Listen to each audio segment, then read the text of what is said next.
네, 이 문제는 매우 평범하고 쉬운 문제입니다. 보통은 한 문자에 관해서 내림차순으로 정리를 한 후에 인수분해를 하면 끝나는 것이죠. 자, 인수분해 한번 해볼까요?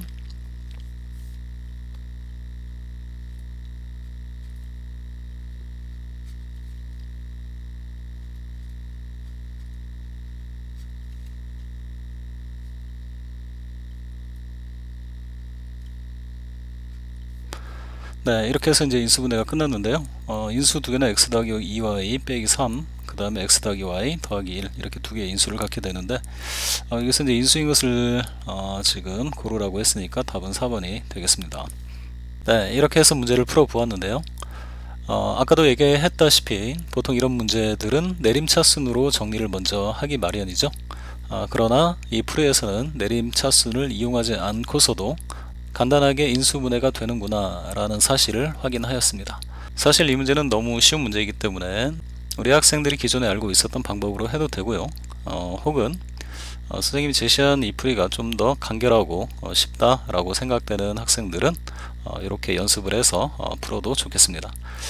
사실 좀 쉽게 이렇게 풀 수 있는 이유는 관점을 좀 달리 해 주었기 때문에 그렇습니다. 관점을 좀 바꾸면 어려운 것이 쉽게 보이기 시작한다. 그런 의도에서 그런 것을 좀 확인시켜주는 의도에서 이 문제를 올려보았습니다. 자, 그거에 대한 설명을 바로 이어가도록 하겠습니다. 지금 여기에 똑같은 두 개의 식이 있거든요. 물론 인수분해가 이렇게 되어 있는 식입니다. 자, 근데 우리가 이것을 전개를 할 때 요 항 세 개 중에 여기 x하고 y까지를 하나의 항으로 이렇게 묶어버리고 여기도 마찬가지죠. 그 다음에 이쪽 같은 경우는 y하고 상수항을 하나의 이 개체로 덩어리로 이렇게 묶어서 전개를 할 수 있습니다. 자, 그럼 이거 같은 경우는 요 두 개를 이제 곱하고요. 그 다음에 요게 2하고 곱해지고 얘가 1하고 곱해져서 더해지면 3x 더하기 5y로 이렇게 정리가 되고 그 다음에 2 이렇게 되겠죠. 그 다음에 얘 같은 경우는 이제 2y 더하기 1을 뭐 x에 관한 상수항으로 생각을 하면 전체를 x에 관한 2차식으로 정리를 하겠다 이런 의도가 깔려 있는 것이고 이렇게 전개하면 x의 제곱이고요. 그 다음에 이렇게 곱해서 더해준 게 얘고 그 다음에 이 두 개를 곱한 걸 이렇게 써놨죠. 자, 그런 다음에 얘를 이제 전개를 하게 되면 이 부분을 전개해야죠. 그러면 이렇게 나오고요. 그 다음에 이 뒷부분은 그냥 다 쓴 거죠. 자, 그 다음 얘 같은 경우도 이제 이걸 일일이 다 전개를 해서 이렇게 뒷부분을 전개를 해서 여기 두 개는 그냥 그대로 쓰고 2차 항을 땡기고 1차 항을 뒤로 밀어서 나머지를 이렇게 써주면 똑같은 식이 나오게 됩니다. 자, 그러면 우리가 이걸 역순으로 돌아간다면 이런 식이 주어졌을 때 인수분해를 하시오라고 한다면 일단 이 2차 항 3개를 인수분해하면 이렇게 될 것이고요. 그 다음에 여기는 이제 우리가 이제 크로스 알죠? 요놈하고 요놈 곱한 거. 그 다음에 여기는 2는 1 곱하기 2죠. 그래서 이제 크로스를 이용해서 이렇게 인수분해를 하게 되면 바로 1단계, 2단계 만에 이렇게 인수분해를 할 수 있게 되는 거고요. 그 다음에 얘 같은 경우는 굳이 우리가 이런 방법으로 하려면은 일단 x에 관한 2차 식으로 내림차순으로 이렇게 정리를 하는 과정이 필요하지 않습니까? 그래서 여기 이제 3 yx가 있으니까 저쪽에 있는 3x를 이쪽으로 끌어오고 나머지 y에 관한 2차식은 뒤에다 이렇게 밀어서 쓴 거죠.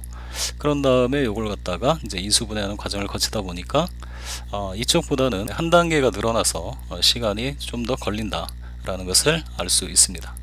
자, 그래서 이런 종류의 문제, 그러니까 x와 y에 관한 1차식 두 개가 이렇게 곱해져서 전개된 식은 항상 2차 항이 앞에 3개, x와 y에 관한 2차 항이 3개, 그 다음에 x와 y에 관한 1차식, 그 다음에 상수항 이렇게 나올 수밖에 없기 때문에 구조적으로 그래서 이런 게 나온다면 이렇게 두 번째 방법을 사용하지 말고 선생님처럼 이 첫 번째 방법을 이용해서 인수분해를 하면 간단하게 할 수 있습니다.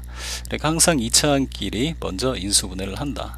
그 다음에 이 앞부분은 이 두 개를 곱한 것이고, 자, 이걸 세로로 한번 써볼까요?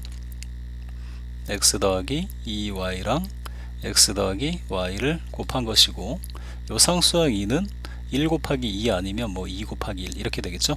자, 근데 그것을 쓸 때 여기 이제 개수를 참조를 하는 겁니다. x의 개수가 3이 돼야 되죠. 여기가 2고 1 또는 2, 1 뭐 그건 상관없겠네요. 자, 그러면 여기 5가 있잖아요.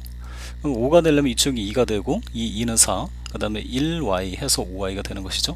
그래서 이쪽에다 2를 쓰고 이쪽에다 1을 쓰게 되면 결국은 첫 번째 인수는 여기서부터 여기까지 바로 나오죠. 여기. 그 다음에 두 번째 인수는 여기서부터 여기까지 이렇게 나오게 됩니다. 네, 자, 이 방법을 이용하면 좀 더 문제를 쉽게 풀 수 있는데요. 우리가 보통 이런 문제, 지금 이 문제를 꼭 읽어봐야 됩니다. 어떤 다항식이 두 1차식의 곱으로 인수분해가 되도록 하는 어떤 미정계수를 뭐 결정하시오, 이런 문제를 많이 봤을 겁니다. 자, 그러면 이런 것들은 우리가 이렇게 알고 있죠. 이 식에 대한 판별식이 0이면 된다 라는 사실을 뭐 이해를 하는 학생들도 있겠지만 또 많은 학생들이 전혀 이해 없이 그냥 공식처럼 외워서 이렇게 문제를 해결하곤 합니다. 자, 그렇지만 그런 것을 이용하지 않고서도 아까 선생님이 알려준 방법을 이용하면 얼마든지 풀 수가 있다는 얘기죠. 자, 그러면 여기 보면 2차 항이 1개, 2개, 이렇게 3개가 있죠. x의 제곱, 2k, xy, y 제곱. 그 다음에 1차 항들은 여기 따로 썼고, 그 다음에 상수항은 저 뒤에다 썼습니다. 일단 여기서는 k가 미정계수이기 때문에 인수분해를 할 수가 없죠. 자, 그렇지만 앞부분은 x 곱하기 x일 것이고 뒤에 부분은 뭐 ay 곱하기 a분의 1y 이렇게 써주면 됩니다. 왜냐하면은 이 두 개를 곱한 것이 1이기 때문에 서로 역수관계에 있어서 이렇게 쓸 수 있는 것이죠. 자, 그 다음에 뭐 6이라고 하는 것은 물론 6 곱하기 1도 있고 그 다음에 뭐 2 곱하기 3도 있겠죠. 자, 그런데 여기 보면은 개수, x의 개수가 마이너스 5라고 되어 있죠. 그래서 요놈하고 얘를 곱하고 얘하고 얘를 곱해서 마이너스 5가 나와야 되니까 뭐 6하고 1은 안 되겠죠. 그래서 하나는 마이너스 2, 하나는 마이너스 3 이렇게 써준 겁니다. 이 두 개를 곱한 건 6이 되고요. 그러면은 이 마이너스 3하고 a를 곱하고 마이너스 2하고 a분의 1을 곱해서 더한 것이 바로 y의 개수 마이너스 7이 되겠죠. 그래서 이렇게 쓰고 뭐 양변에 마이너스 a를 곱해서 정리를 하면 이렇게 나오고, 그래서 a의 값이 이렇게 두 개가 나오거든요. 근데 여기서 문제가 뭘 구하라고 했는 거냐면 지금 k의 값을 구하시오 이런 얘기나 똑같은 거죠. k 값이 두 개가 나온다고 했습니다. 자, 근데 이 k라고 하는 것은 바로 x, y의 개수기 때문에 바로 이렇게 곱한 것과 이렇게 곱한 것, 즉 a와 a분의 1을 더한 것이 2k가 된다라는 걸 알 수 있고요. 근데 a의 값이 3분의 1하고 각각 2 이렇게 해서 이제 두 개가 나오기 때문에 a가 3분의 1일 때는 2k의 값이 3분의 10이 되겠죠. 그래서 k는 3분의 5가 하나 나오고, 그 다음에 a가 2일 때는 2 더하기 2분의 1, 즉 2분의 5니까 k는 4분의 5라는 것을 쉽게 구할 수가 있는 겁니다. 물론 기존에 하던 방법대로 해도 전혀 문제는 없고요. 자, 그러나 그 방법이 이해가 잘 안되고 뭐 정리를 하는 것이 좀 복잡하고 그렇다라고 생각하면 이런 방법을 써도 좋지 않을까 생각을 합니다. 네, 끝으로 한 문제만 더 볼까요? 뭐 완전히 똑같은 문제죠. 자, 여기 보면은 2차항이 하나, 둘, 세 개. 자, 그 다음에 여기 1차항, 상수항 이렇게 있습니다. 여기 밑에다 써놨는데요. 자, 이것도 인수분해가 되는 형태는 아니죠. 뭐 미정계수가 섞여 있으면 뭐 인수분해를 바로 할 수가 없죠. 자, 그렇지만 앞에 x는 2x 곱하기 x밖에 뭐 안 되고, 자, a라고 하는 수를 우리가 알 수는 없는 거기 때문에 여기 py 그 다음에 qy, 그래서 이 두 개를 곱한 것이 a다라고 이렇게 생각을 해 봅니다. 자, 그러면 이렇게 해놓고 그 다음에 이제 1이라고 하는 것은 플러스 1 곱하기 1 아니면 마이너스 1 곱하기 마이너스 1 두 개밖에 없죠. 그런데 여기 x의 개수가 마이너스 3이라고 나와 있으니까 얘하고 얘를 곱하고 얘하고 얘를 곱해서 마이너스 3이 되려면 둘 다 마이너스 1일 수밖에 없습니다. 자, 이번에는 y의 개수가 1이란 걸 이용해야겠죠. 그래서 얘하고 얘를 곱하고 얘하고 얘를 곱하면 즉 마이너스 p 마이너스 q가 합해져서 여기 1이다 라는 걸 알 수 있고요. 그 다음에 여기서는 이제 xy의 개수가 마이너스 3이니까 이렇게 곱한 1p랑 2q를 더한 게 마이너스 3이다. 그 두 개를 연립해서 해도 되고요. 아니면 뭐 좀 감각적으로 이걸 바로 봐도 되겠죠.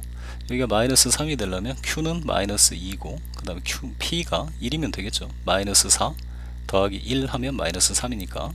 자, 그래서 p는 1, q는 마이너스 2에서 a의 값을 구하라고 했습니다. a라고 하는 건 뭡니까? 네, 바로 y끼리 곱한 거죠. 이렇게 py, qy, pq가 a가 됩니다.